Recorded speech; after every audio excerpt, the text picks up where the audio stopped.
Paano kung sakaling nag-book ako ng schedule sa NBI? Yun nga lang, hindi ako nakapunta nung araw na yun.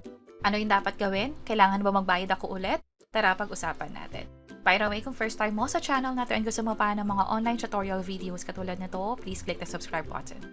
May pagkakataon na hindi tayo nakakapunta doon sa booked appointment natin sa NBI. Pwedeng dahil naging holiday, bigla yung araw na yon, or di naman kaya nagkaroon ng emergency, o may iba pang dahilan. Kapag ganyan ang nangyari, huwag mag-alala kasi meron naman tayong 15 days grace period o allowance para i-process yung NBI application.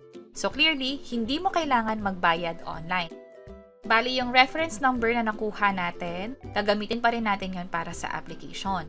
At dahil nga paid na to, ang gagawin na lang natin ay pumunta sa mga susunod na araw. Pero hindi pwedeng masyadong matagal. Bakit? Kapag kinlik natin tong details, makikita natin tong reference number natin.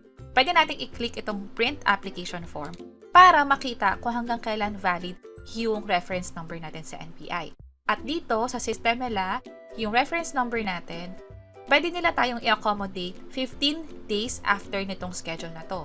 So, meron nga tayong 15 days grace period para nga naman i-finalize yung application natin sa NBI. And, by the time na pinapanood nyo to, hindi ko alam kung nag-update, baka in-extend nila, possible maging 30 days. So, i-double check nyo na lang doon sa reference number ninyo kung hanggang kailan yung validity.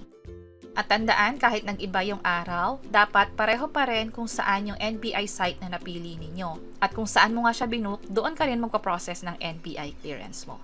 At kung may karagdagang question na halimbawa, lumagpas na rin yung 15 days, hindi nyo pa rin siya na-process, ang alam ko, unfortunately, kailangan nyo na magbayad ulit. 15 days lang talaga yung ina-allow ng system ng NBI.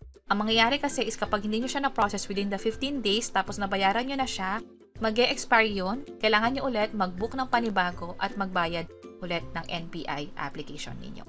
And that's it. Sana nakatulong tong video na to. Kung kailangan nyo ng step-by-step tutorial guide kung paano mag-register online at yung experience namin para sa NBI clearance application, pwede nyo nang i-check yung page or channel namin or yung mga link ay nasa description sa baba. Sana makatulong. See you sa next videos.